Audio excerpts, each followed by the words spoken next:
ঘোষিত অর্থ সহযোগিতা পাওয়ার দাবিতে রাজধানীতে জুলাই স্মৃতি ফাউন্ডেশনের কার্যালয়ের সামনে ভাঙচুর করেছেন জুলাই অভ্যুত্থানের আহতরা।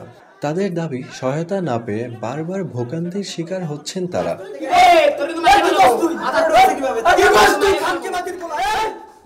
পরে জুলাই স্মৃতি ফাউন্ডেশনের পক্ষ থেকে জানানো হয়, আগামী রোববারের মধ্যে অর্থ সহায়তা দেওয়া হবে। আর এমন আশ্বাসে আন্দোলন থেকে সরে আসেন তারা। রাজধানীর শাহবাগ সংলগ্ন এলাকায় জুলাই স্মৃতি ফাউন্ডেশনের কার্যালয় এই হট্টগোল হয়। ঘোষিত অর্থ সহযোগিতা পেতে জুলাই আগস্ট গণ অভ্যুত্থানে আহতদের বেশ কয়েকজন জড়ো হন জুলাই স্মৃতি ফাউন্ডেশনের কার্যালয়ে। অর্থ দেওয়ার জন্য একাধিকবার তারিখ দিলেও তা না পেয়ে অফিসে তালা লাগিয়ে দেন আহতরা। এই সময় কর্মকর্তাদের সাথে কথা কাটাকাটি রূপ নেয় হাতাহাতিতে।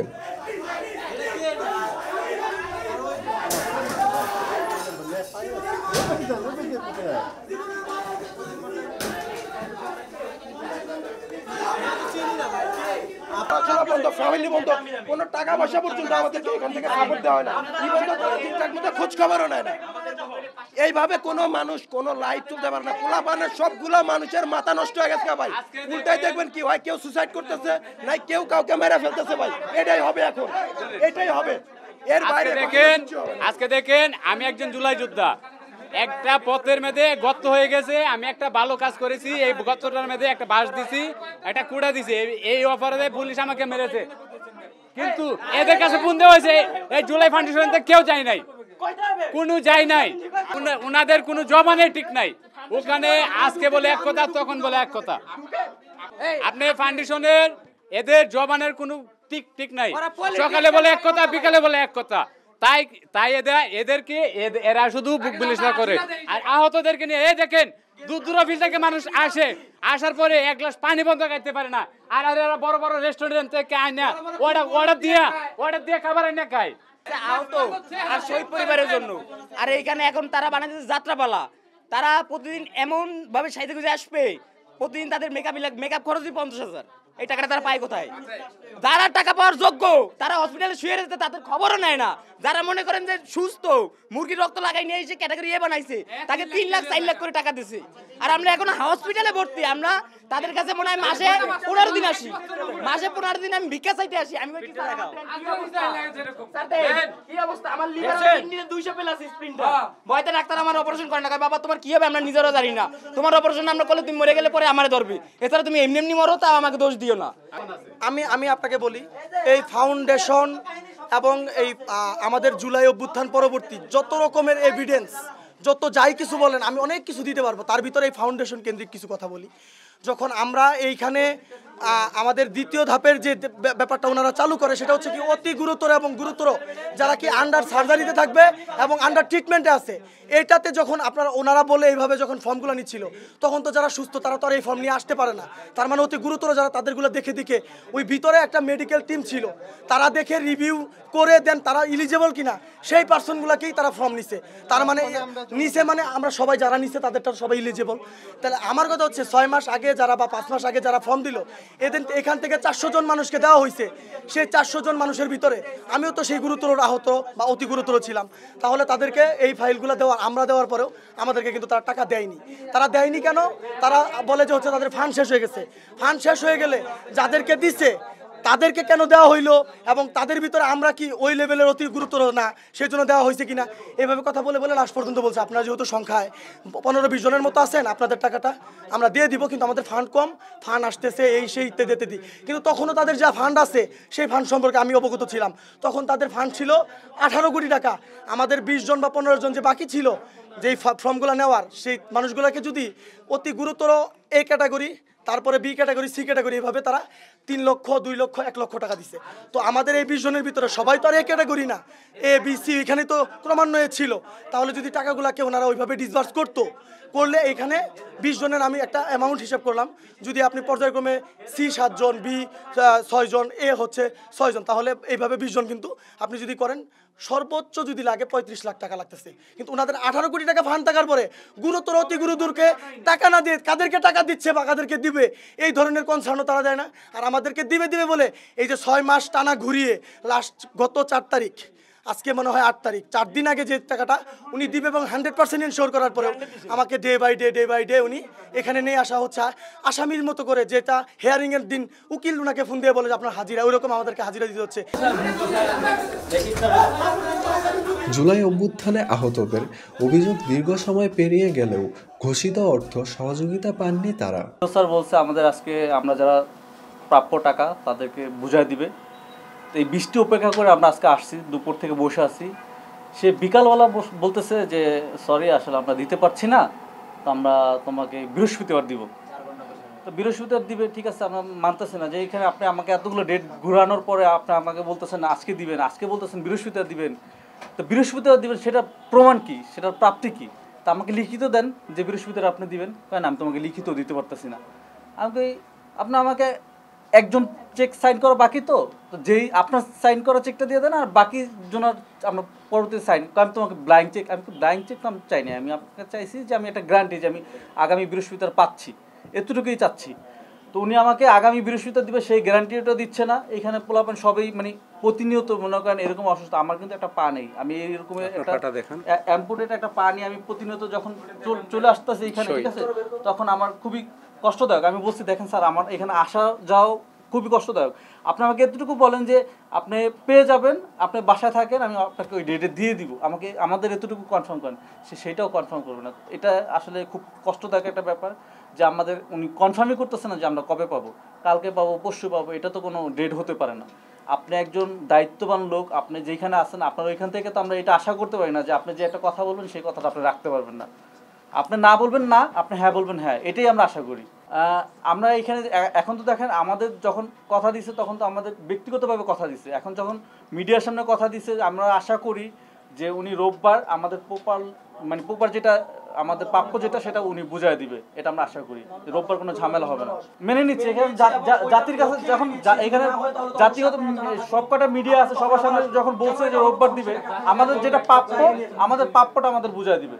আমরা প্রাপ্যর বাইরে কিছু চাই না, এতটুকুই। আসলে প্রথমত এখানে যেখানে এসেছি এটা হচ্ছে আমাদের আসলে অভ্যুত্থান পরবর্তী, এটাই আমাদের একটা বাসা। কারণ এই বাসাতেই হচ্ছে আমার পরিবার, যারা তাদেরকে আমরা দায়িত্বরত পেয়েছি এরাই আমাদের পরিবার।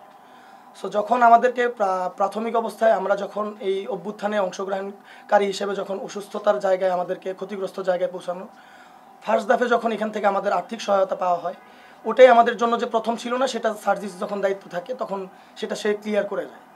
তো তার মানে হচ্ছে আমরা যে এর পরবর্তীতে আমরা আরও আর্থিক সহায়তা পেতে পারি, এই ধরনের সুযোগ অবশ্যই এখান থেকে তৈরি হবে, এটাই আমাদের ধারণা ছিল।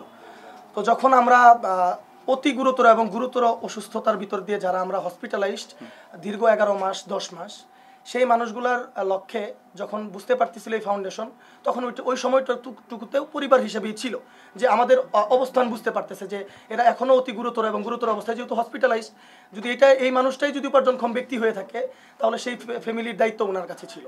যেহেতু উনি 10 মাস 11 মাস হসপিটালে থাকায় ওনার ফ্যামিলির যে ক্ষতিগ্রস্ত জায়গা তৈরি হচ্ছে সেটাতে আর্থিক সহায়তার এবং হচ্ছে ওনার উন্নত ট্রিটমেন্টের জন্য এবং যে ওনার সামনের যে জীবনযাপন করার যে সময়টা আসবে সেই সময়ে আমরা একটা ফান্ড ওনাদেরকে দিতে পারি, সেটাকে দ্বিতীয় ধাপ হিসেবে আর কি আখ্যায়িত করা। তো সেইখানে প্রথমেই লাগাম টেনে দেওয়া হয়েছে গুরুতর এবং অতি গুরুতর, এবং ওইটাতে শুরু করা হয়েছিল যে যার আন্ডার সার্জারি এবং আন্ডার ট্রিটমেন্টে আছে। তো সেই জায়গাতে যখন গন্ডিটাকে ছোটো করে আনা, তার মানে হচ্ছে সবাই এখানে কিন্তু ফর্ম ড্রপ করতে পারবে না। আর এবং কি এটাকে ড্রপ করতে গেলেও ভিতরে ফাউন্ডেশনের ভিতরে মেডিকেল টিম আছে, তারা হচ্ছে মেডিকেল রিভিউ করে ইলিজিবল পারসনকেই ওনারা হচ্ছে ফর্ম হিসেবে নিয়েছিল। তো এখানে যখন এটা শুরু হয় তখন হচ্ছে ফেব্রুয়ারি মাসটা, রমজানের আগে, তখন পর্যায়ক্রমে ফর্ম নিয়ে আপনার হচ্ছে যে ক্রমান্বয়ে আস্তে আস্তে দিতে থাকে হচ্ছে স্নিগ্ধ থাকার অবস্থায় আর কি। তো তখন আমাদের ফাইলগুলোও নেওয়া হয়, তখন আমরা ইলিজিবল না হলে তো আমরা দিতেই পারতাম না। তার মানে হচ্ছে ওনারা নিয়েছে মানে ওনারা আমাদের প্রাপ্তির জায়গায় প্রাপ্তিটুকু 100% ক্লিয়ার করবে। তো সেটা যখন ক্রমান্বয়ে দিতে একটু সময়ের ব্যাপার, কারণ ওইখানে তারা যতটুকু ক্লিয়ার করছে 700 বা 750 প্লাস ওনারা দিয়ে ফেলার পরে লাস্ট যখন রমজানের ঈদে আমরা আসি, এবং আমাদেরকে অনেকজনকে ফোন করেও বলা হয়েছে ওই মোমেন্টেই যে কার নামে চেক হচ্ছে, কার নামে চেক হবে, এটার জন্য ফোন দেওয়া। তো তো সেই মানুষগুলোকেও কিন্তু দিল না। তখন যখন আমরা লাস্ট ঈদের আগে আসলাম তখনও শুনতে পেলাম যে কিছুজন পাবে ঈদের আগেই, আর কিছুজন হচ্ছে ঈদের পরবর্তীতে আমরা পাচ্ছি। তো ঈদ পরবর্তীতে হচ্ছে আপনার সেটা মাসটা এপ্রিল, না ওইটা দিয়ে শেষ করতে হবে, নাহলে আপনি পূর্ণাঙ্গ জিনিসটা পাবেন না, আর আমি শর্ট করে আপনাকে শেষ করে দিচ্ছি। তো সেটা হচ্ছে মাসটা ছিল এপ্রিলের 6 বা 7 তারিখ ঈদ পরবর্তীতে। তাহলে ওই সময় আমরা পাচ্ছি জেনে তো আমরা আসবো, আসার পরে আসার পরবর্তী বা আগেই হচ্ছে মনে হয়, আমার যতটুকু মনে আছে ট্রমাটাইজ আমরা হচ্ছে, আমাদের সাইকোলজিক্যাল সমস্যা ভুগতেছে, কারণ দীর্ঘদিন একটা জায়গায় আটকে থাকে। মনে হয় মেবি তখন মনে হয় স্নিগ্ধর দায়িত্বটা ছেড়ে চলে যায়। তো তখন উনি আসার আগেই আমরা একটা জটিলতায় পড়তে হয়। এখানে আমি সবটা আপনাকে বলতে চাই, যেমন যে ফয়েজ ভাই বলতেছিল যে জিনিসটা, সেটা হচ্ছে যে এর আগেও অনেক ওনার অভিযোগ শহীদ পরিবার বা আহতরা বলেছিল, সেটা উনি জানে না। তো ওইটা না জানার জ্ঞাতার্থে ওইখানেও কিছু কথা, ওনাকে বসতে দেওয়ার যে স্বতঃস্ফূর্ত কাজ করার জন্য উনি আসতেছে, এটা শোনার পর যখন এই প্রবলেমগুলো আপনি তুলে ধরতেছিলেন, সেই প্রবলেমগুলো যখন ক্রিয়েট হইলো, তখন উনার সম্পর্কে আমরা আহতরা একটা জিনিস যখন রিসার্চ করার জায়গা থেকে যে আমাদের জন্য দায়িত্বরত হচ্ছে, সেও কি স্নিগ্ধর মতো আমাদেরকে এইভাবে ঘুরাবে কিনা, তখন ওনাকে নিয়ে যখন আমরা পর্যালোচনা করি, তখন উনি মানুষটার প্রেক্ষাপটটা অনেক ভালো দেখলাম যে উনি অনেক ভালো ভালো জায়গাতে কাজ করে এসেছে। তো ওনাকে প্রাথমিক অবস্থায় 3 মাসের কাজ করার সুযোগ ওই সময় করে দিতে হচ্ছিল আমাদের, যে 3 মাসের জন্য আমরা দেখবো উনি কি করতে পারে। 3 মাসের 1.5 মাসে উনি যা দেখাইলো সেইটুকু এখন আমি আপনাকে বলতে চাই। তো সেই মানুষগুলোকে উনি দায়িত্ব পাওয়ার পর উনি আমাদেরকে বললো, আমাকে বাবা 15 থেকে 20টা দিন সময় দিতে হবে এটাকে অবজার্ভ করার জন্য, যে আমি যেহেতু নতুন জায়গায় এসেছি, আগে কে কী করে গেছে ওইটাকে আমার মানে শর্টেজ করতে গেলে আমার এই জিনিসগুলোকে লাগতেছে, তাহলে 20 দিন লাগবে। আচ্ছা 20 দিন পরে ওনার কাছে যখন আসলাম, তখন আবার ঈদ চলে আসলে আরেকটা। তো তখন উনি বারবার আমাদেরকে দেওয়া যাচ্ছে, যেহেতু এর আগে স্নিগ্ধ ওইভাবে করে গেছে, আমিও ওইভাবে করে যাওয়ার চেষ্টা করবো, কিন্তু আমাদের একটু ফান্ড কম বা আদার্স বিষয় যখন বলতেছিল, তখন ওই সময় ফান্ড সম্পর্কে আমি অবগত। তখনও ফান্ড ছিল 14 কোটির মতো। তার মানে উনি যেহেতু 7 কোটি বলেছে, তার মানে এই 7 কোটি টাকা উনি ডিসবার্স করেছে। প্রথম ধাপের মানুষ হয়তো, দ্বিতীয় ধাপের আর্থিক সহায়তা সামান্য কিছুকে দিয়েছে, আবার শহীদ পরিবারকে দিয়েছে, ওই দিকে আমি যাচ্ছি না। বাট আমাদেরকে উনি আসার পরে 15-20 দিন পরে যে ঈদের আগে একটু সাম্যতার কথা, ওইখানে সাম্যতা না, ওইটা তো একটা ডেট ছিল ক্লিয়ার করে দেওয়ার কথা। ওইখানে সাম্যতার কথা বলেছিল এই জন্য যে ঈদের আগে যদি আমি পুরোটা করতে যাই, তাহলে আমার সময়টা আবারও হয়তো ঈদ পরবর্তী, তার আগে তোমাদেরকে কিছু সাম্যতা করি, কিন্তু যা তোমরা পেয়ে যাবা ওইটার থেকে ওই সাম্যতাটাকে বাদ দেওয়া হবে পরবর্তী, বাকিটুকু তুমি ঈদের পরবর্তীতে 4 তারিখ যে ডেটটা ছিল ওইটাতেই পেয়ে যাচ্ছি, একদম ওইটা 100% পেয়ে যাচ্ছি। এই যে এইভাবে যখন 3টা-4টা ডেট, আসামির যেমন হেয়ারিংয়ের ডেট হলে যেমন উকিল ফোন দিয়ে বলে যে হচ্ছে তুমি এই দিনে আসো ডেটে, ঠিক ওই রকম করে উনিও 4টা ডেট বা 3টা ডেট আমাদেরকে ঘুরাইলো। তো লাস্ট মোমেন্টে যে আজকে যে ধস্তাধস্তি এই সেই ইত্যাদি ইত্যাদি যে যত ধরনের কথা আপনি বললেন যে এটা কেন হলো, আসলে এই ধরনের জায়গা কখনোই হয়নি। এই যে 4টা ডেট হইলে 4টা বার বসতে হয়েছে, আপনাদের কি লাগছিল? লাগে নাই, এখন লাগতেছে। কারণ হচ্ছে মানুষ জানুক যে 4টা ডেটের পরেও আজকে যে এই উগ্রতা, এই যে ক্ষিপ্ততা, এটা কেন হলো। আমরা যখন বলবো যে আমরা সর্বোচ্চ জানানোর পরেও আমাদের জায়গাগুলোকে তারা দিতে চেয়েও দিতে, যে জায়গাটুকুতে আমাদের কাছে আটকে রাখলো, আমি বলবো যে যেটা হয়েছে ওনারা সেটা বাধ্য করেছে, আমরা করিনি। কারণ করলে ওই 4টা বার বসার সময়ই করতে পারতাম। আর আমাদের এই যে ট্রিটমেন্টের বেলায় যে কথাটুকু উঠেছে, আমি সবটাকে শেষ করে দিচ্ছি। আজকে বাহিরে যেটা প্রচার হয়, ভিতর থেকে সেটাকে আপনারা বের করার জন্য আসেন, কিন্তু আপনারা অনেক মিডিয়া কর্মী এখনও আছে যে হচ্ছে আমাদেরকে অসহযোগী হিসেবে আপনারা আমাদের কাছে ফুটে ওঠেন, কিন্তু আসলে প্রক্ষান্তরে আমাদের যেটা হয় ওইটা যদি আপনারা তুলে ধরতেন, বাংলাদেশের প্রেক্ষাপটে যারা আমাদের জন্য কান্না করতো, আমাদের পরিবারের আগেও আমরা যে অবস্থানে আহত হই, সেই জায়গায় আমার পরিবার না থাকায় যে মানুষগুলো কান্না করতো, সেই মানুষ আজকে ধিক্কার দেয়। কারণ আপনাদের এই মিডিয়ার মাধ্যমে যারা অপপ্রচার চালায়, ওই অপপ্রচারের কারণে আজকে আমাদের এই জায়গাগুলো তৈরি হয়েছে। আজকে আমি মানুষটা 11 মাস হসপিটালাইজ জীবনে, গত 1 সপ্তাহ বা 15 দিন আগের থেকে আমার পায়ে পুঁজ পড়ে, ড্রেসিংটুকু আমাকে করতে হচ্ছে। কেন করতে হচ্ছে?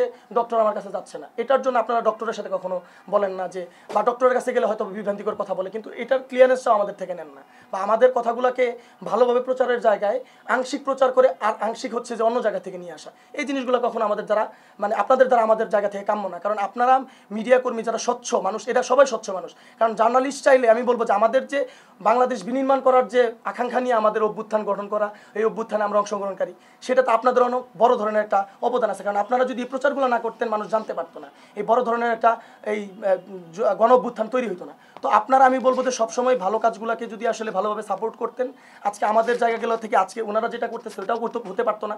কারণ আপনারা ঘন ঘন যদি আপনারা এখানে যদি এসে ড্রো মারতেন, আপনাদের জায়গা থেকে আপনাদের প্রশ্নগুলো ওনাদেরকে করতেন, ওনারা ক্লিয়ারেন্স দেওয়ার জন্য ওনার স্বচ্ছতা তুলে ধরতো, তাহলে আজকে এই যে ঘটনা ঘটছে এই ঘটনাও ঘটতো না। আজকে এই যে 11 মাস পরে আজকে আমাদের এই পচে যাওয়া পা নিয়ে আসে ফাউন্ডেশনে আসামির মতো হাজিরা দেওয়া, এটাও হতো না। তাই বলবো যে উনি যেহেতু রবিবার পর্যন্ত সময় দিয়েছে, উনি মানুষটাকে সম্মান করার একটা রিজন হচ্ছে উনি অনেক অনেক জায়গায় কাজ করায়, অনেক বড় ধরনের প্রাপ্তি আছে। সেই প্রাপ্তির ভিতর আমি এমন একটা জায়গাও শুনেছি যে 13 লক্ষ টাকা বেতনও নাকি উনি 30 দিনের জন্য পেয়েছে। তো 13 লক্ষ টাকা মানুষ বেতন পাওয়া মানুষটা আমি বলবো যে এতটুকু সময়ের ভিতরে অযোগ্য ওনাকে আমি বলতে পারি না। কারণ উনি যোগ্য মানুষ ভেবে আমি মানুষটা প্রোটেস্ট করে 3 মাসের সময় নিয়ে যে ঝামেলা হয়েছিল সেই ঝামেলার মানুষটাকে আমি এখনও অযোগ্য বলবো না। কারণ উনি যে সাম্যতা ঈদের আগে করেছিল উনি সেটা না চাইলেও পারতো, আসলে উনি করতে চায়। ওনার জায়গা থেকে এইখানের এই ফাউন্ডেশনেরও সংস্কারের জায়গা আছে। যেমন আমরা বলি না সংস্কার, বিচার, নির্বাচন, ঠিক এইখানেরও একটা সংস্কার আছে। দীর্ঘদিন কাজ করায় অনেক বহিরাগত মানুষ হয়ে গেছে, এখন পুরাতন মানুষ। কারণ ওই মানুষগুলো এখন আর পুরাতন মানুষ বলবো না, ওটা বহিরাগত। কারণ উনি আগেই ওনার কর্মকাণ্ডে ওনাকে বের করে দেওয়ার জায়গা তৈরি করেছিল উনি, কিন্তু উনি সেটা করতে পারে না। কেন করতে পারে না? উনি নতুন মানুষ, উনি বাদে বাকি সবাই হচ্ছে পুরাতন। তবে রবিবারের মধ্যে আহতদের অর্থ সহায়তা পাওয়ার আশ্বাস দেন জুলাই স্মৃতি ফাউন্ডেশনের সিইও। আপনি যে কথা বলছেন কথা সত্য, যে আপনি তো একবার কথা বললেন 4 তারিখে বললেন দিবেন, 1 মাস আগে 4 তারিখ পারলেন না, এখন 8 তারিখে এসে আবার বললেন আরও 3 দিন লাগবে। আপনি যে রবিবারে পারবেন এটা নিশ্চয়তা কি? This is your question. নিশ্চয়তা না হলেও আমরা দিন রাতে যে উইকেন্ড হোক যাই হোক আমরা সব মিলায় কাজ করে আমরা করতে হবে আমাদের। আমরা ওনাদের কাছে ঋণ দায়ী, আমাদেরকে মানুষ ছেড়ে দিবে না। এই আহত যারা এখানে আছেন, অঙ্গহানি চক্ষুহানি যারা আছেন, তার জন্য যদি আমি সেবাটা আমাদের শতভাগ ডেডিকেশন দিয়ে যদি করতে না পারি, মানুষ আমাদের ছাড়বে না। আজকে আমাদের এই আহত ভাইরা যারা আছেন শত রাগ নিয়ে কিন্তু আমার ফাউন্ডেশনে আসছেন, আমার গ্লাস বাইটা যেটাই হোক ধাক্কাধাক্কি করে উনি আরও ক্ষতি করতে পারতেন। ওনাদের একটা বিবেচনা আছে, ওনারা কিন্তু রাস্তা আটকাননি। সেই জায়গাগুলোতে আপনাদের বলবো যে ওনাদের বিবেচনা বিবেককেও আমাদের সবাইকে শ্রদ্ধা করতে হবে। ওনারা এত কিছু স্যাক্রিফাইস করার পরেও যেটুকু রিয়াকশন ওনারা দেখানোর কথা ওনারা সেটা দেখান নাই, সেজন্য আমাদের ওনাদের প্রতি কিছু নাই। আমি আপনাদের মাধ্যমে ওনাদের সামনে বলছি, রাত দিন কাজ কইরা যেভাবে হোক আমাদের এই আহত ভাইদের ওই যেই জায়গায় উনি প্রাপ্তি এবং প্রত্যাশার যে জায়গা ওখানে ওনাকে পৌঁছাইতে হবে, এটা ফাউন্ডেশনের ওয়াদা। টাকা বাংলাদেশের মানুষ 15,000 মানুষকে পুনর্বাসন করার টাকা আমাদের বাংলাদেশের অনেকের আছে, এসে পড়বে সব। প্রথমত বলবো যে না পাওয়ার ব্যাপারটা জায়গায় শুধুমাত্র ভুল না, সম্পদটা যদি আরও যদি আমাদের সেই 87 কোটি টাকা এই মুহূর্তে আমরা পেয়ে যেতাম তাহলে আরও অনেক কিছু অ্যাড্রেস করতে পারতাম। একটা ব্যাপারটা আমি এরকম। আর এররের কথা যেটা সংখ্যাও বলে দিলাম, আমাদের 15,000 প্লাস বা কী বলে 852 জন, এই সংখ্যার মধ্যে ওই পরিস্থিতিতে 39 জন এরর, হ্যাঁ, বা এরকম যেটা হয়েছে, ওটা হওয়াটা সব। আমি কারোর কাছে দায় চাপাতে চাই না। আমি বলবো না যে আমি 2 মাস ধরে আসছি, তার আগে হয়েছে, দায় আমার। এখন আমি যে 2 মাসের মধ্যে এটা শুধরাইতে পারলাম না বা এটা করতে পারি না, এটা দায় আমার। কিন্তু এটা শুধরানোর চেষ্টা করার সময়টা চাচ্ছি। আমি ওনাদের কাছে আবেদন করছি, প্লিজ আমাকে এই জিনিসটা শুধরানোর একটা সময় দেন।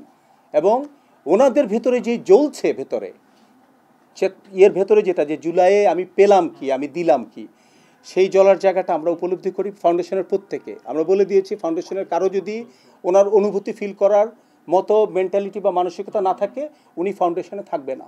আগে সবার মানসিকতা এনাদের লাইনে আসতে হবে, এটা আমার বক্তব্য আমি সব ফাউন্ডেশনের সদস্যদেরকে দিয়েছি।